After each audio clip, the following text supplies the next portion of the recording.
What is up, everybody? It is Mike with another episode of the Wind Up podcast. Thank you so much for tuning in. It has been a absolute whirlwind of a couple of weeks. And oddly enough, surprising enough for all of you who are listening out there, that little impromptu, like 20-minute episode when I was in Kansas City is like one of the most popular episodes we've done. I don't know if it was the length. Hopefully it was the content. Hopefully you guys are still finding this interesting and exciting. But since then, we've gotten right back into cellar work. We're starting to run a wine club this week. We are doing all kinds of stuff. I kind of jokingly say this early spring into kind of the heart of the spring season. It's the busiest slow point, of our season, basically. Especially for us because we don't have a bottling run in the spring. We're bottling in August. So right now, I just get to kind of hunker down, check boxes, dot I's, cross T's, hit the road every once in a while, host tastings, the whole nine. But there's, regardless, even though there's not a lot of like heavy winemaking stuff going on, it's still busy. There's still lots of things going on. So I want to pick this episode up kind of where we left off with that stint in Kansas City and Kansas and Missouri a couple weeks back. First and foremost, I need to give some shout outs to everyone that we saw out there. I know this is a couple weeks late. It's been an absolutely bonkers couple of weeks getting back into the flow of things here in the Valley. But I want to make sure I give you all a shout out for those of you that are listening. I'm going to do this in chronological order of that week because I was there for 8 days and we did 6 events in those 8 days. So if I don't do it in chronological order, I'll probably miss somebody. So I'm going to try and do it starting from that like Tuesday all the way through to that Sunday. I'm not trying to pick favorites. I'm just doing it based on how it was organized in my head. So the Duns out at the Carriage House. It was so great to see you guys. So much fun. It was a really killer way to start the week. And man, those wings over at Peanuts are just ridiculous. They're so good. All the Little Rascals out at Wolf Creek. If you know, you know that place is wild. Ton of fun out there with you guys. Denny, Tyler, and the team over at Blue Hills, really appreciate you guys. It was cool to see the place and introduce folks to what I do and say hey to everybody.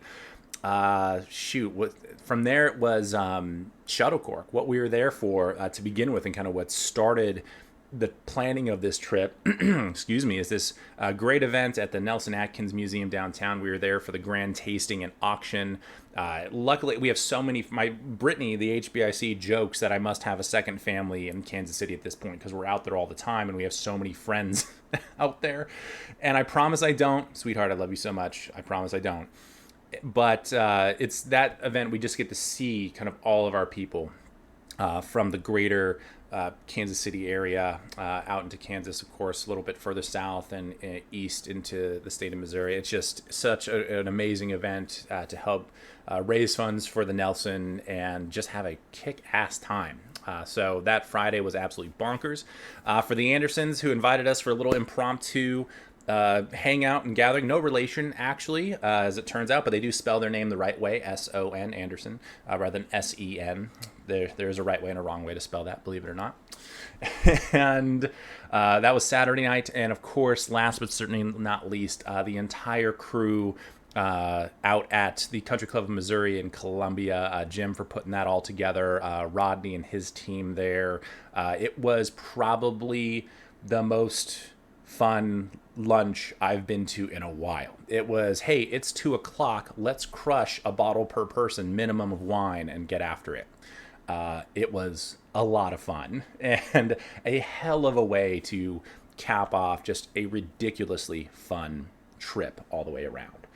And this is something that, in that little impromptu kind of 20-minute episode, I mentioned that we have kind of these 4 major sales channels within the wine industry between the traditional distribution through retail and restaurants. We have tasting rooms. We have, I'm going to space out on one, the wine club, of course. And then we have, travel and doing events and things around the country. And this is no joke. This is what started to move the needle for MTGA and what allows me, seriously, to do what I do, make the wines that I make, is getting out on the road and sharing them with people from time to time. That's what allowed me to start working for myself back in 2018. Short story. I mean, I had quit my day job. My last day was, I think, October 31st. I was on a plane to St. Louis on November 1st, did an event there, went to Tampa, did another event, two more events in Tampa, and then had a couple more after that. And that was what allowed me to have, I had enough money in the bank after that week of trips to pay rent and actually work for myself for at least a few months so I could start to figure out how I was going to, really do this. So the on the road events mean the world, because that's really what moved the needle and allowed MTGA to become my day job. The distribution side of things had always been really, really tough. Historically, we weren't able to do tastings out at the winery up until recently. So that was kind of my ace in the hole. It's like, okay, well, I got to get wine in front of people somehow. So I know it's a couple weeks late, but thank you all so very, very much for having us. We will be back sooner rather than later. If it's not we'll definitely be back next year around the same time, around Shuttlecork and the Derby and things. But there's a decent chance we'll be back before that too. So thank you all so much for hanging out and supporting us and all that good stuff. Now, what has been keeping us busy since then? And I mentioned this a little bit at the beginning, that this is kind of the busiest part of the slow season for us. Right now, and I'm going to kind of give you a good rundown of everything that's going on and kind of the perspective of what we're doing, in the spring, going into the summer, and kind of how we're gearing up for the harvest season. Right now, all the vines are growing. The growing season has started. I haven't seen any flowering just yet, but it should be right around the corner here if it's not starting already. There are going to be baby grapes on these vines sooner rather than later. And right now for us, we just want this nice springtime, kind of typical 70 and sunny, maybe pushing in the 80s California weather. Cool nights. We don't want any rain, no windstorms, nothing like that. We want to be nice, easy going. So this is one of those moments where we're looking at the extended forecast. We're looking at the day-to-day. We're just keeping an eye on things, holding our breath a little bit just to make sure that Mother Nature is going to play nice with us. Outside of that, in the cellar, we're just checking up on the kids. This week and last week, particularly last week, we did a whole bunch of cellar work, topping up barrels. We had a couple of barrels that we needed to rack and give some air time to, switch out a couple of barrels as just a part of the aging process, things of that nature. This is just, again, dotting I's, crossing T's, making sure that we're kind of working with preventative medicine in the cellar, that we're staying on top of things. That way there's nothing that we need to fix. We've already taken care of it. And when it comes time for blending and bottling, it's all lined up for us to knock it down. So between the vineyard and the cellar right now, it is simply a lot of just making sure everything's on an even keel and that we're moving forward nice and easy. From there, we have a wine club shipment coming out, and you'll see a lot of this for wineries. You kind of have your winter shipment, maybe a spring shipment. Typically, we try to avoid the summer months just because of the heat. I know that there are certain parts of Texas, Florida, of course, Arizona's already cooking right now. So a lot of the Midwest and Northeast, it's still relatively cool. But we try and get a wine club shipment in, for the spring season, typically by early May or mid-May, like we are, because now we're saving up for a bottling run. We have a bottling run in August to bottle our Merlot, our Cabernet, our red blend. Another fun little thing that I haven't told anybody about just yet, except one small group of people that I will divulge later. So we have the remaining of our 2021s that we're going to be bottling up in August. And basically, the influx of this wine club shipment that's coming in right now is going to pay those bills. It's going to pay for all the glass. It's going to pay for the labels, corks, foils, anything and everything that we need to make that. It's going to pay for the crew and the bottling truck in particular. It's just making sure that we have some liquidity in the bank account to pay our bills. That's what the Spring Wine Club shipment is for. And speaking of which, I think this is a good time. I mean, since we talked a little bit about the travel side of things and kind of that as a sales channel for wineries, let's dive into the wine club side of things. It's been something that I've been meaning to do, and it's been on the docket. And I think now is a good time as any because it's fresh in my brain. We processed a whole bunch of wine club orders this week. We're starting to get those out and about. And what does that mean for a winery business? Now, if you go back to that little 20-minute snippet, we touched on it, where the wine club is kind of like a winery's annuity. Like, you're going to have some money coming in, and that's what allows you to really craft a pretty decent budget. Because you have an idea of maybe how many tastings you're going to host and the revenue that's going to come from those. You have an idea of how much you're going to be on the road, what markets you're going to be in, how much wine you sell through distribution, all those things. And they kind of factor into your overall budget.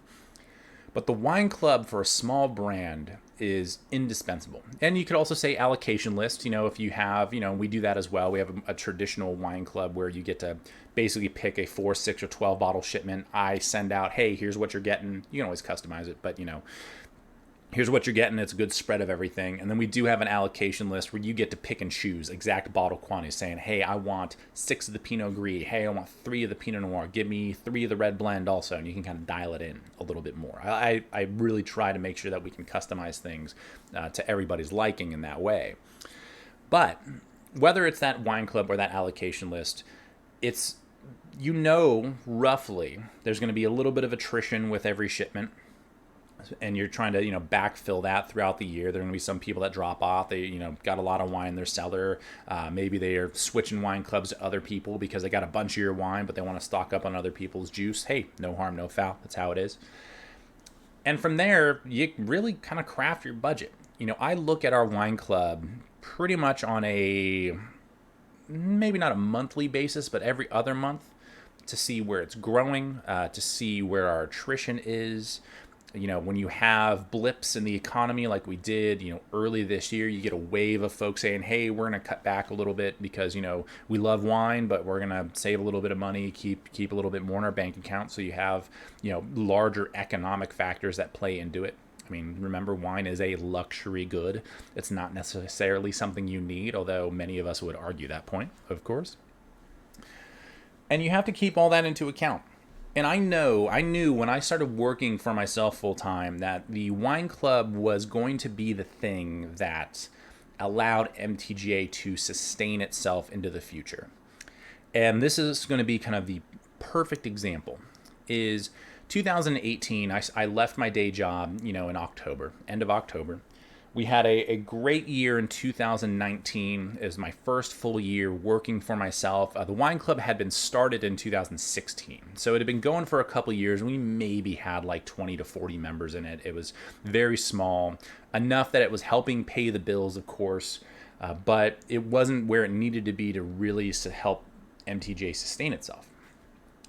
When we started to be able to be on the road and host more tastings in 2018 and 19, it ballooned quite a bit, which was great because we were getting our wine in front of more people. It was allowing me to budget a little bit better and, frankly, have a little less stress because I knew there was going to be kind of X amount of dollars coming in a couple times a year, and that would help me pay for bottling. That would help me pay for harvest.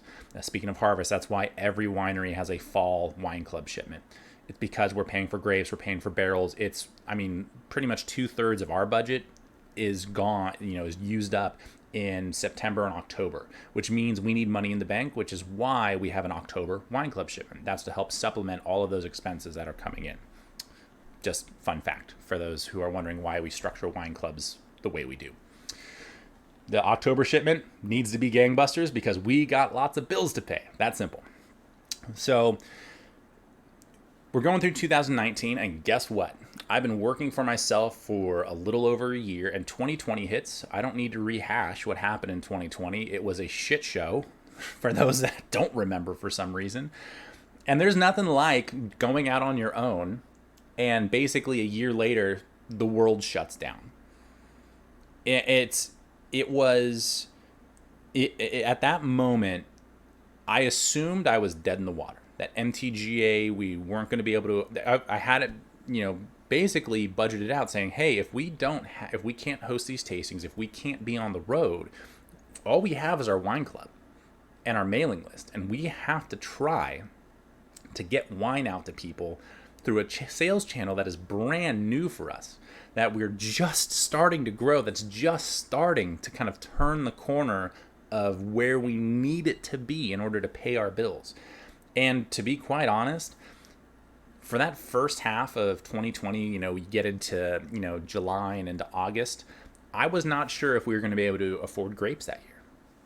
It was that simple. But the thing that helped us was the wine club. Because, one, it didn't hurt that the happy hours in 2020 kept getting earlier and earlier, so people needed more wine. So we were shipping out more wine than we had, realistically. Because, folks were, especially our club members and folks on our mailing list wanted to support us as a small business, which it still boggles my mind that we survived 2020 and got into 2021 because we had no business surviving. We were lined up to fail. We did not have a big enough following. We weren't able to do two of the things that allowed me to start working for myself, specifically that travel side of things that I mentioned earlier. We were up shit creek without a paddle. It was a rough go. But the wine club is what allowed me to at least pay off some credit card debt, make the monthly payments, and keep moving forward so that we could keep MTGA alive. We were doing CPR on MTGA for 2020.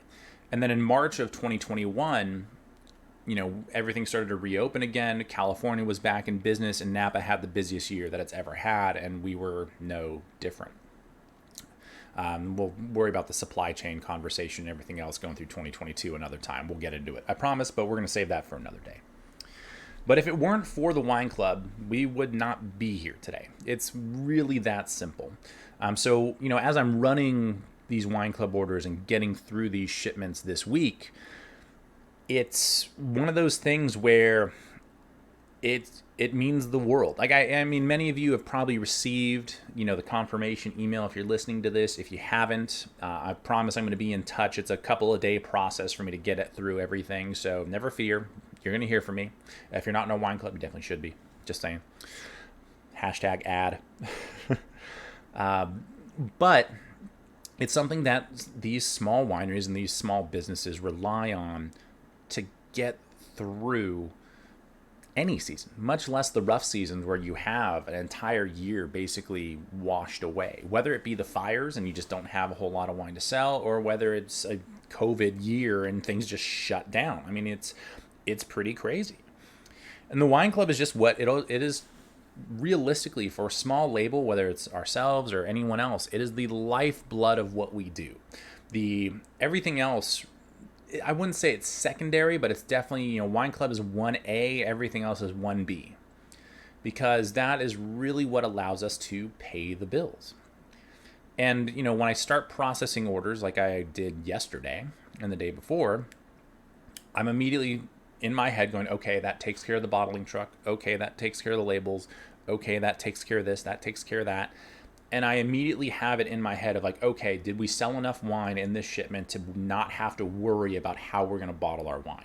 That's what this spring shipment is all about. It's, can we have enough money in the bank that once we get to August, we can pay for bottling, full stop, without having to worry about anything? And do we have a little bit in the bank to help us start to pay for grapes?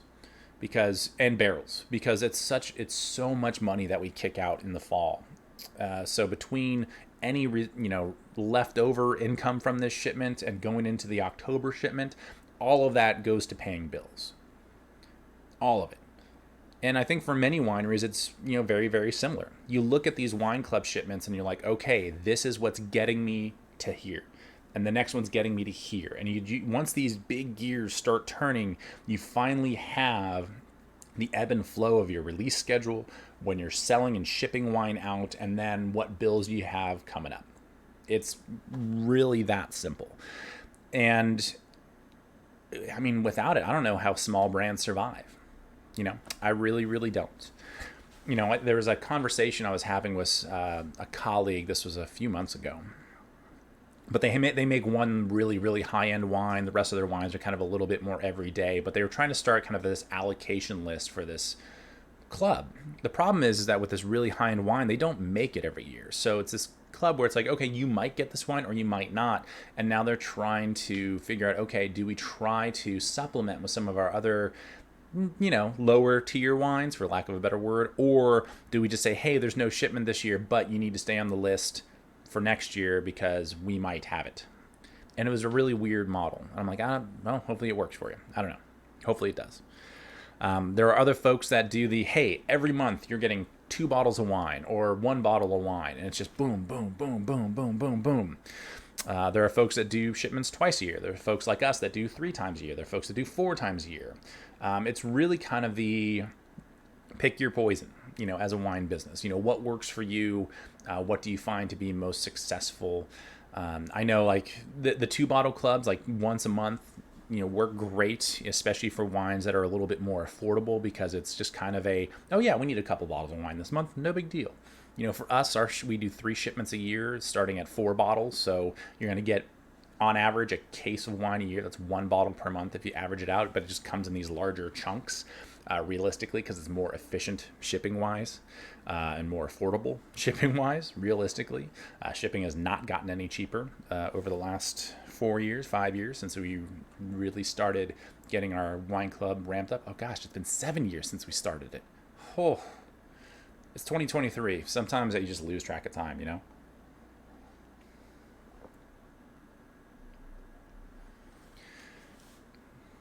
Now, the interesting thing about wine clubs, and this is something that we're working on kind of as we speak, is the attrition side of things. Because people are going to fall off. They're going to be people that say, hey, we want to buy other people's wine. Hey, we've been in the club for a couple of years. And I believe, if I remember right, the statistic is the average wine club member stays in a wine club for about 2 to maybe 2.5 years.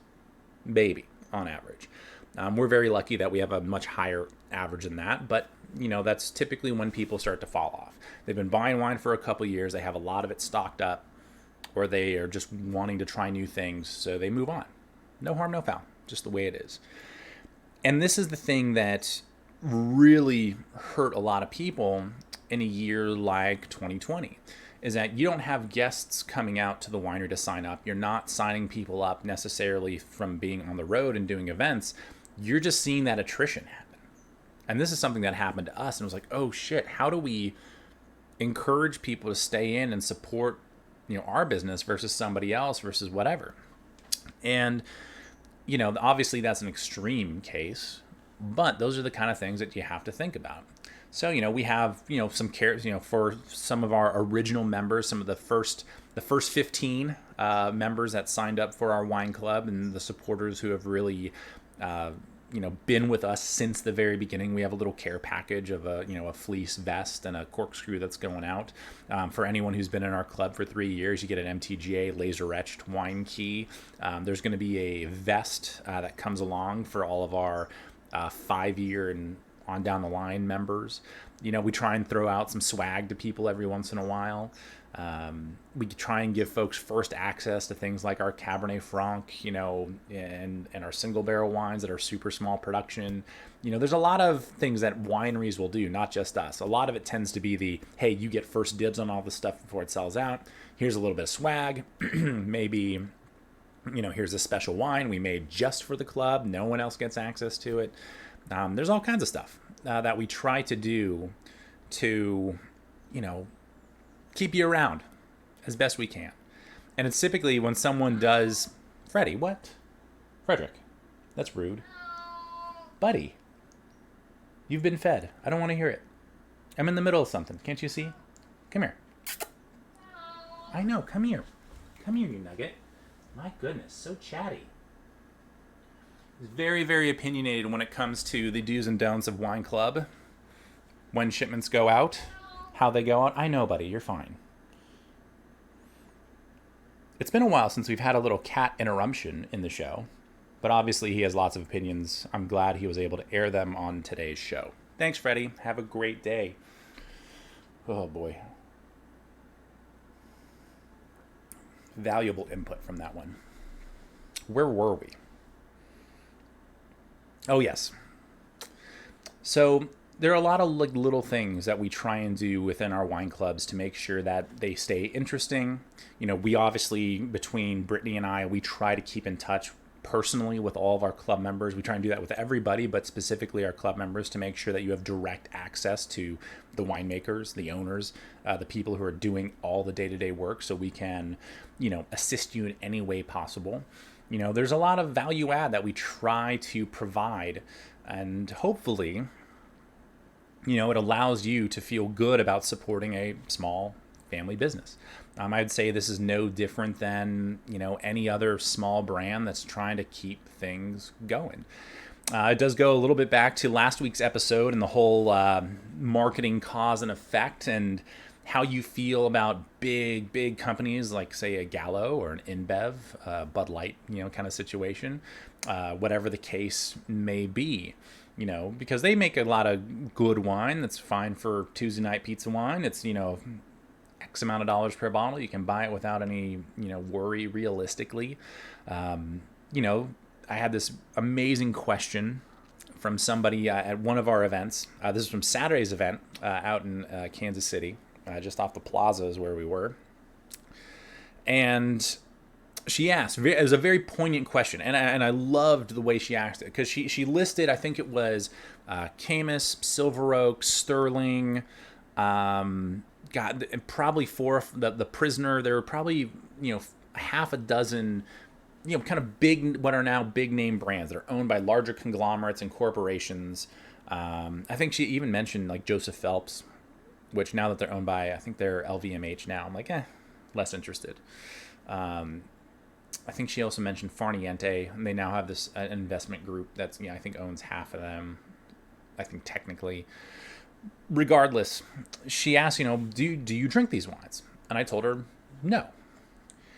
And she said, well, why not? I said, well, one is access. When you live in Napa and you have friends who are in the wine industry, it's just what we have at our fingertips versus what you're going to find in your Costco or your, Gomers, if you're talking about, like Kansas City area, or if you're talking about like Specs or HEB in Texas or whatever, wherever you're shopping for your wine, you're limited based on what access you have, and we're very lucky that we are in a place where we have quick access to some really small producers that many people have never heard of, but that's just luck of the draw, basically. But her follow-up question was, well, why? Like, they make good wine, like we drink it out here. Like, why don't you drink those wines? I said, well, number one, I personally don't care for those wines, just very subjectively. It doesn't mean it's a bad business or their wines are bad, but they're just not, those wines just aren't interesting to me. I would rather try, I actively seek out the small brands that I've never heard of, the blends and the styles that I've never heard of, because I want to try what's new, different, interesting. I'm trying to find things that might be inspiring for me and my own winemaking. It's a very different, my how I drink wine is very, very different because I am in the thick of it. I do it for a living, and it's not anything to do with, hey, I got to try and keep up with the brand names. I could care less what any of those guys are doing, from a winemaking perspective. It's such a different style of business, and they're so focused on, mass production and consumption that it's just not a realm that I'm ever going to play in. It's just that simple. At least as far as I know. I don't have a crystal ball, but MTGA is not really going to be getting any bigger in terms of its production size. Maybe 12 to 1,500 cases is where we're going to sit versus tens of thousands or hundreds or millions of cases. So take that for what it is. But what I also told her was the wine club and allocation list, like, it might be kind of a pain. The wines might be more expensive. You might have to pay for shipping. I understand that in the Amazon world we live in, you don't want to pay for shipping. Guess what? Even when you're buying through Amazon Prime, you are paying for shipping. It's just rolled up into the prices of all their products. It's just not there as a line item. You're still paying for shipping. I hate to burst your bubble. That's how it works. When shipping is included, it's included in the price. Just how it is. But, I understand. It can be more expensive to support small producers through things like a wine club or an allocation list. But if you do really give a shit about what you're consuming and you want to support small brands that you align with, going back to, our marketing conversation last week, that's the way you got to do it. It takes a little bit more effort. It might be a little bit more expensive. I mean, I'll tell you what, for the longest time, and this is how many of us are, for the longest time, you go through a grocery store, especially as you're growing up, you're a young adult, you're trying to figure out your way, you're broke as shit, you're finding the stuff that's on sale, right? You go in to the Safeway at the end of the day when you know their pastries are going to be half off because they can't resell them the next day. So you can get them on a deal. You know that on Fridays that roast chicken is half off or whatever. Like you figure out, that you can go to Jack in the Box and get 2 tacos for 99 cents. Actually, they're $1.29 now. Highway robbery. 4 tacos for less than $4. Ugh. Used to be less than $3. Inflation, man, it'll get you. But at a certain point, it really depends on kind of what's on sale in the aisle. Of course, our neighbors start doing... This is such a shit show of an episode. My goodness. I got cats yelling at me. I got neighbors doing a shit ton of yard work next door. My goodness. My apologies. The joys of doing it from a home office and not like a proper studio. We're not that cool. Not yet. But anyway, at a certain point, you're just buying what you can because that's what you can afford. And I know full well, there are plenty of folks, it's that Seinfeld episode, right? We remember this episode. If you don't know it, go find the clip. It's probably on YouTube somewhere, where they're buying a bottle of wine and they're arguing, like, why would anyone pay $7 for a bottle of wine? It's a bottle of wine. Why would you pay that much? It's hilarious. Like, for us in the wine industry, it's like, well, we can tell you why. Quality versus quantity, my friend. And that's really our mentality. And if you're into supporting small, and listen, and if you want to buy wine from small producers every once in a while, you don't want to do the wine club thing or the allocation list thing, you have your tried and true wines at your local, grocery or liquor store, more power to you. That's why I love wine. It's so immaculately subjective. And you just have to roll with it. You just drink what you like. That is what matters. And I tell this to everybody. Us little guys, we love the shit on the big guys because they're the big, we always say, the quality versus quantity argument, the amount of sugar in some of those wines versus what's in ours, the amount of level of detail and complexity and quality and everything that goes into it. Many people have experienced this when you come out to Napa and you're, tasting through these small producers. It's a higher quality product. You're a little less hungover than buying the cheap stuff that you're used to buying back home. Drink responsibly, hydrate, have electrolytes. Pro tip. All right? But if that's not for you, it's not for you. It's all good. Buy what you like. Just because I don't buy Camus, just because I don't buy The Prisoner, doesn't mean you can't. I don't care for those wines personally. It doesn't mean they're not fine. They're just a little too sweet for me. That's what I told her. I was like, they're just a little too sweet for me. That's just my own subjective opinion. If you like them and you want to spend that money, I also know how much those wines are right now. And it's like, okay, well, you're spending good money on wine. You're not buying $2 Chuck here. You're not buying Black Box. You're not buying that stuff, that tier of $9.99 and below, right? So you're okay with spending money on wine. But if that's just the stuff you like, then that's the stuff you like. You don't need, if you don't, it just kind of is what it is. And that's why we have things like our wine club and allocation list, is that if you want direct access to small producers that you're not going to find out and about, that's your ace in the hole. That's how you get a hold of them. Yeah, it takes a little bit more work. Yeah, might be a little bit more expensive, but damn it, you're going to be getting stuff that's, a direct line to the brands, hopefully that you have a personal connection with, rather than just going to a grocery store and be like, oh, that label looks cool. Right? And that's really what, for us, our wine club is about. And I think for many, many small brands, I can speak for them, that it's about building that connection to people that love good wine. They want to learn more about it. They enjoy it. And they want to support small producers and craft businesses, whatever you want to call them. It's really our way of getting the wine that you want to your front door.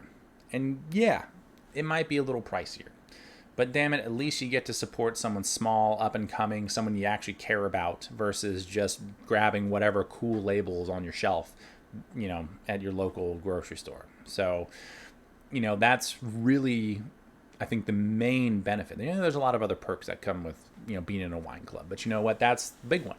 For me personally, it's how Brittany and I join clubs. Are these people that we want to support? Is this a company that we align with and we care about and we want to see them succeed? So therefore, we're buying their wine on a regular basis. That's how we operate. And that's really the importance of the wine club side of things. And I get, wine clubs, allocation lists, they're not for everybody. Again, this is all subjective. This is not like some, hey, if you're not in a wine club, you're doing it wrong. That's not how it is. It's not how it is. But it's really for us as small businesses and small wineries, outside of the travel stuff that we touch on, of course, hosting tastings at the winery, the wine club is arguably the most important, because it's what truly allows us to stay in business during some of the really rough periods. And damn it, if 2020 wasn't the shining star example of that, I don't know what is. So it's pretty crazy. And it was something that I personally, I knew the importance of it working for other brands, larger companies, as well as smaller ones that really, were hammered, hey, we got to sign more people up for the wine club. And then when I started working for another small winery before going and working for myself, that's when it clicked in, because I did the projections. I looked at, hey, here's if we do like moderate growth over the next couple of years, here's, where our wine sales go. Here, like, we can start affording the stuff that you want to be affording. We can start really we can really drive the revenue home and be able to do the things we want to do on this property and achieve the goals we want to achieve. And that would have been, in like 2000 and it would have been like 2016, 2017. So it was right about that same time. I was like, holy shit, we need to be doing this for MTGA. Like, immediately. It was this, all of a sudden the lights went on. I'm like, this is how we move forward as a business. And I had never had that perspective before. And it's pretty amazing to have. And once you combine that wine club side of things with maybe a little bit of travel, maybe some distribution and a tasting space, at that point, you're clicking on all cylinders. Realistically, in my opinion, you probably need at least 2 of those 4. Actually, realistically, probably 3 of those 4 to really, really be successful. It's tough to do all 4 well. The tastings and wine club kind of go hand in hand, and the travel is always kind of a supplemental thing, is the way I view it. But it's so important to what we do in the wine industry as small labels. But again, it's just kind of dependent on your style of business, what kind of trouble you want to get into, and realistically, kind of how big you want to get. Rombauer, Domaine Chandon, any of the big names have a wine club of some sort. They absolutely do. And that's not by mistake. Interestingly enough, even as big as they might be, they operate under some of the same ideas that we do. But when you're distributing, across the world, your wine club, the margins are better, but it's still just a small percentage of what your overall revenue might be. But it's nice to have. It's nice to have on that big scale.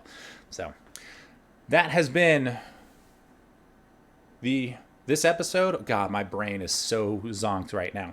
After all that travel, all the cellar work, and going right into a club shipment, this is when you see Mike start to there's like one brain cell just bouncing around up here that's just all over the place. Again, I want to thank everyone out in Kansas and in Missouri for coming out. It was such an amazing week out there. It is so nice to be back in the cellar, checking up on the kids, making sure we're lined up for the rest of the season, getting things bottled later this August. I hope that help explain a little bit more about the business aspect of Wine Club, how we organize it, why we organize it the way we do, because it's our lifeblood. It's what really keeps small businesses going in the wine industry, and it's something that cannot be discounted. So thank you all so much for tuning in. Remember to rate, review, subscribe, do all the things. We got to work on the algorithm to make sure we start popping up at the top of things. So be sure to share this with friends. You can just go, share the link wherever you're finding it. Spotify, YouTube for the video portion of it. You get to see my lovely pearly whites that are sometimes stained purple on the screen there. Apple Podcasts. I think we're on a few others. Hopefully you can find us. If we're not on a place where you can find your podcast, leave something in the notes and I'll figure out how to get it posted there.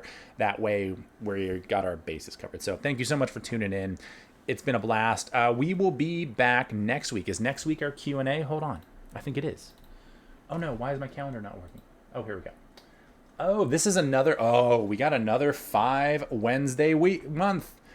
All right, so next week we're going to be getting into our monthly Q&A, and then on the 31st, I'm going to be coming fresh out of Bottle Rock, the music festival that's here in town.